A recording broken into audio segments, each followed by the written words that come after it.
Hey gang, I wanted to take a little break from our conversation today to tell you about the new partner of the podcast, Libro.fm. If you're like me and you have a long commute, or if you spend a lot of time with your AirPods in and you're listening to something, you might enjoy audiobooks, just like I do.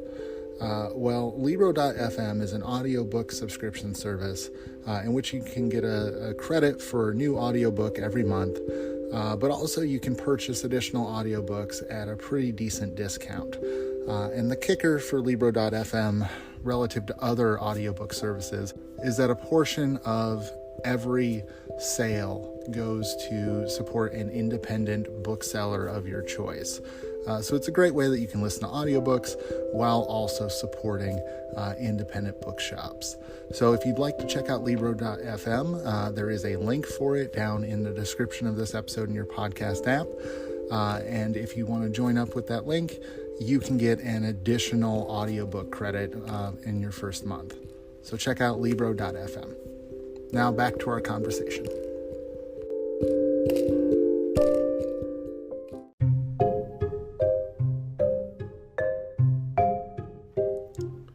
Hello, welcome to Can't Make This Up. My name's Kevin, I'm your host. This is a podcast where I get to sit down with historians and authors and just chat about their most recent research in all things history. And today, we're going to dive into true crime a little bit. I'm joined by Patti McCracken. She is a journalist. She's been published in all sorts of publications. She was a reporter in Eastern Europe for a long time. And she joins us to talk about her new book that just came out called The Angel Makers, Arsenic, a Midwife, and Modern History's Most Astonishing Murder Ring. This is a book about a midwife named Auntie Suzy who took it upon herself to engage in the act of murder for all sorts of reasons. And this, of course, created quite a bit of scandal in the early 20th century. So a very interesting book, and I'm excited to share my interview with Patti with you. If you're brand new here, feel free to check out some of the rest of the episode library. We've got all kinds of history for all kinds of different interests. And then if you decide that you like the show, give it a like, subscribe, and then if you've been around a while, give me a review on Spotify or Apple Podcasts or whatever you listen to. I love to see some reviews and love to hear some feedback. So, without further ado, here is my conversation with Patti McCracken. The You Can't Make This Up History Podcast, bringing you strange but true things from the past. It's not the average history that you learned in school. We're bringing you the heroes and bringing you the fools, and stories that are just too crazy to believe. The stranger than fiction and super unique. Patti McCracken, welcome to Can't Make This Up. Thank you. I'm happy to be here. Oh, very glad to have you. You're our first true crime case of 2023. I'm very excited to talk about it. Great. Happy to have that too. It's good. So for starters, tell us a little bit about yourself. I understand you're a journalist who's been published in all sorts of publications. Yeah, I am a freelance journalist. I started out at 19 when I was in college. I was an obit writer for the St. Pete Times. And I was 11 years at a news magazine in DC. I literally started in the basement in production. And over that 11 years, I worked my way over to the editorial side. And I was a couple of years at the Chicago Tribune. Okay. And a night fellowship brought me to Central and Eastern Europe to train journalists from the former Soviet bloc. And I ended up moving to Europe to continue that line of work. And I lived in Europe for nearly 2 decades. And it was then that I found the story of the Angel Makers. Okay. So, and this is set in what would today be Hungary, correct? Yes, it was Hungary. Yeah, it's Hungary at that time within those borders. Yeah. Okay. So the book we're going to talk about today is called The Angel Makers, Arsenic, a Midwife, and Modern History's Most Astonishing Murder Ring. So to give us a little bit of context, what can you tell us about the village of Nagyrev? Hopefully I'm pronouncing that okay. And can you describe some of the mysterious deaths that start to emerge in the late 19 teens, early 1920s? Yeah, well, it started in Nagyrev, which is the best pronunciation I can give sort of in English. And it was centered around a midwife who began dispensing arsenic to her neighbor women. And she wasn't the only one who did this. This is important because the story does focus on her, but she wasn't the only one doing this. But she was one who was doing it for profit. And it was quite widespread. So it spread to other villages, but this village was the hornet's nest. Okay. And for those who aren't familiar or do much with true crime, what can you tell us about arsenic? Arsenic is undetectable and untraceable. It's nearly completely undetectable and untraceable. So somebody would have to really know what they're looking for to know, because it can manifest in just general illness symptoms. It can sometimes lead to heart failure, but it's very hard to detect. It could sometimes somebody could have a little bit of garlic on the breath, if they've had too much arsenic. It's also something that can build a tolerance over time. So the dosage would have to be right, because you develop such a tolerance that you just get sick, but the person doesn't die. Okay. And, we've kind of covered other murder cases in the show where you have a medical professional dispensing arsenic slowly over time. But one thing that's interesting about your book is going on in the background is the Spanish flu, which I think it's fair to say perhaps masked some of this or gave them some cover. It did, but to back up just a bit, the midwives at that time were also the de facto doctors in the village, and they were expert herbalists. So they treated all manner of ailments. So they didn't just deliver babies, they also treated hernias and headaches and, many maladies. So they were quite expert at doing this. And so they were also responsible for treating the villagers during the Spanish flu at that time as well. So they were, it was masked. It was not only masked because they were treating the ill, it was also masked because the symptoms were sort of, mixed in there. Who died of what? So the main perpetrator that you focus on is Auntie Suzy, which is such a wholesome sounding name. Tell us a little bit about her. Auntie Suzy was very intelligent. She was appointed as the village midwife. It was a village council appointment. And the years that I cover are from essentially 1916 to 1929. I don't know if her business of poisoning started before then, but she saw herself as, in some ways, as definitely trying to help women who were desperate in desperate situations. But also there was something in it for her as well. This isn't altruism. She is making money off of this. It was money, and also when things were, to not give too much away, when she found certain situations advantageous, she would say, oh, maybe it would be good to get that person, out of my life, that type of thing. Okay. And this is weird for me to talk about because I have an Aunt Sue. So I'm sure they're nothing alike. No, she's one of the sweetest people ever, and it's, near as I can tell, hasn't arsenic poisoned anybody. Right. Check her pantry, but yeah. So what's the scope of deaths that we're talking about in this village? Or just a handful, something much larger? And who are these people? Yeah, the scope was significant. At least 160 men were killed. The prosecutor thought it was hundreds more. It fanned out to villages, even possibly to the Austrian border. But really, Nagyrev was the hornet's nest. It was man after man after man after man was falling. These men were farmers. They were a very remote village on the Hungarian plain, about 60 miles east of Budapest. And they just had their small holds of farms. It was a very simple European village. You know, in a small village, everybody knows everybody.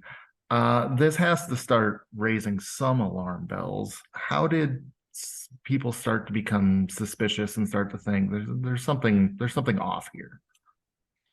Yeah, it took a long time to ignite, I would say, that spark of what's going on. I think as people, we tend to assume the best in people, and people do get sick and people do die, and people die young and they die of strange maladies. It came to a certain point that it's a good point to say that in the story, midwives were midwives. I've said they were herbalists. They also had an air of mystery around them. They were considered like shamans or witches. And they had that mysterious air about them, even at this time in the early 1916, in that era. And so people were a little bit scared. What is she doing? What isn't she doing? So that was one reason why it became undetected, because she was an untouchable. And people always thought, well, that's happening, so-and-so's wife is doing something, but my wife would never do anything to hurt me. So that was a problem. And then another problem was these villagers, the village itself was run by the gentry, a so-called higher class of people, at least as the society thought. So when the villagers would complain to the village council and express their fears that something was going on, they were dismissed because, they're second-class citizens. What do they know? They can't read very well, if at all. They're simple people. They're just being dramatic. And one thing that strikes me in some of that is she's pretty savvy. She kind of knows how to manipulate that dynamic and manipulate the small town, the villagers. Yes, she's a very, very smart woman. So, without giving too much away, this will eventually lead to a broader international level investigation. How does it reach that kind of notoriety? It like wildfire. It went viral, basically. So a lot of times what was happening was you had local newspapers reporting on it, and just these very local paragraphs, they would write. And bureau chiefs for major American newspapers, major British newspapers, German, French, they have local stringers who find their stories for them. So they bring this to their bureau chief and say, we've got a local story coming out of a backwater village, and it's unusual. And so it was quite unusual. And so it brought a lot of attention because these local reporters brought it to the attention of their bosses, I should say, and at the larger newspapers. And even ends up in newspapers over here in the New York Times. Yeah, New York Times, Chicago, what was called the Chicago Daily Tribune, just the whole scope. Anybody who was reporting in Vienna that time, which were the major U.S. newspapers, probably 6 or 7 major U.S. newspapers, were scrambling to get the story. And at the same time, radio was just coming onto the scene. So radio was reporting it as well in their, international, 30-second broadcasts, so it spread like wildfire. So I'm a little bit amused here because true crime podcasts are such a rage. I wish I had the audience of a true crime podcast, but what I'm hearing from you is that people even 100 years ago had this intrigue with true crime. They did, and this happened at an era that's now known as Jazz Age journalism, where you had true crime was gripping all these it was the birth of tabloid newspapers at the time. And so true crime was all over the front pages of these, tabloidy, get the most alarming photo you can get of the electrocution or such as it is. But I like that what going on here, because I feel like this is as much history, this is as much women's issues. It's true crime in my perspective. This is true crime, kind of like Watergate is true crime. There were so many other things around this that allowed this to happen. There were women who were suffering at the hands of abusive men, who became more abusive after returning from the war, the very, very brutal combat. And so they had the problem of alcoholism, not just from the war, but because alcohol was readily available. And they grew it in pretty much their backyard. They grew their grapes. They drank a lot of alcohol because they didn't really have potable water. So it was a go-to drink for everybody. So you have this storm of abuse that's going on. You have no policemen in the village, and you have desperate women. And so that to me is as big of an angle for this book as true crime is. It's tragic. It wasn't just women killing husbands for abuse. There were a lot of other things and a lot of nefarious women who took part in this as well. But it became so many murders happened because it was just women who felt they had no other alternative out of a difficult situation. Yeah, you touched on my next question, and what I like about your book is there's an intersection here between true crime and then women's issues that sadly still go on today. And I think your book invites a conversation about that. Thank you. I hope you're right. I hope you're right, because it is going on today, and it is people trying to get out of desperate situations and having no alternative. So I hope that it does raise that conversation, at least discussing this, because it can get into, I think it's a gripping story about how could this happen, and how could this go on for so long without anybody noticing. That's part of the problem. Nobody cared enough to even take a look. Yes, this is murder, and Aunt Suzy is a murderer. But in some cases, you're kind of left wondering, is this in some respects an act of mercy or an act of euthanasia? And there's a lot of broader issues at play here. Mm-hmm. Yeah, you're right. And I think the answer to that is yes. Yes, it's an act of mercy. Yes, it's an act of murder. Yes, it's an act of self-interest on her part. Yes, it's an act of business. Yes, yes, yes, yes, yes. People are complicated. People are complicated. That's absolutely right. So one thing I'm curious about as a history person, how did you go about researching this? Because a lot of the tales that you're able to share are pretty well detailed. So how were you able to uncover some of this information?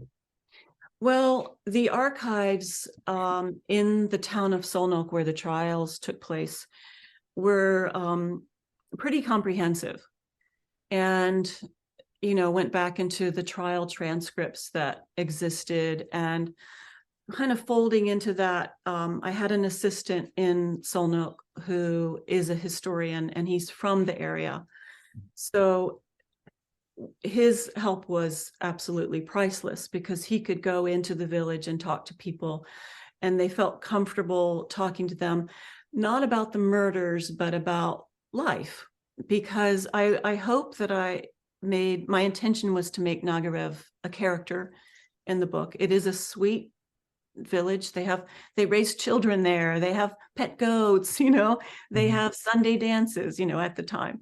And so I got all that information. A lot of it I got from my historian, who went in and did personal interviews with people whose parents were alive at the time, or grandparents, and have their own interest in keeping the old Nagyrev alive, not the murders, but what was life like back then. And then everything else, from reading, just the volumes of reading, and going into the National Archives to learn about what happened at Hungary after World War I and that kind of thing. It's just a pile of research from every different direction. Yeah, and it's a nice profile of the town as well. That sense of community does come out. Like, this is happening in their midst. Yes, I'm glad to hear that. It's hard to know when you're writing it if that's actually coming together, but that was my intention. One last question for you. What do you hope that readers might take away from this, that is maybe commentary on issues that we have going on today? I'm so glad you asked that. I think I would want them to take away that despite the midwife's nefarious ways and a couple of her cohorts, that there was a reason that these murders did spread. And it is because when you don't hold 50% of the population as an equal, when you don't give rights, and when there's widespread oppression, people are human, and they'll do things to try to make themselves free of that oppression. So whether it's happening now, or 100 years ago, or 200 or 1,000 years ago, we see that we relate to these women because we see that continuing even today. All right. So if people, of course, there's more to this story. There's a much broader investigation that occurs almost a decade later. If people want to learn more about this tale, or learn more about you, where can they go? They can go to my website. Thank you for asking. My website is my name, which is pattymccracken.com. And I've been posting some behind the scenes. I try to post every week, just about the book, and maybe perhaps scenes that had to be cut from the book, but maybe would be interesting, or just more on these particular characters and that kind of thing. So that would be a good place to go. And there's a couple of small documentaries out, but I would encourage them to make sure that whatever they read about it, they're actually reading about the actual account, because there have been some stories that are inspired by the account, but it's not a true story. So there was a play back in the 1930s, for example, that sort of was inspired by this, but it spins a whole other tale.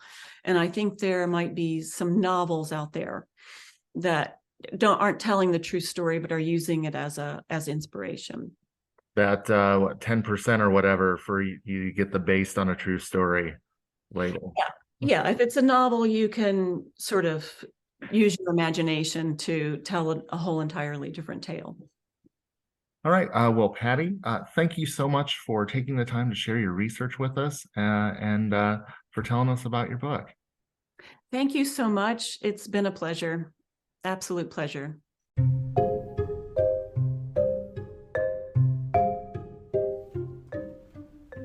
Hey, gang.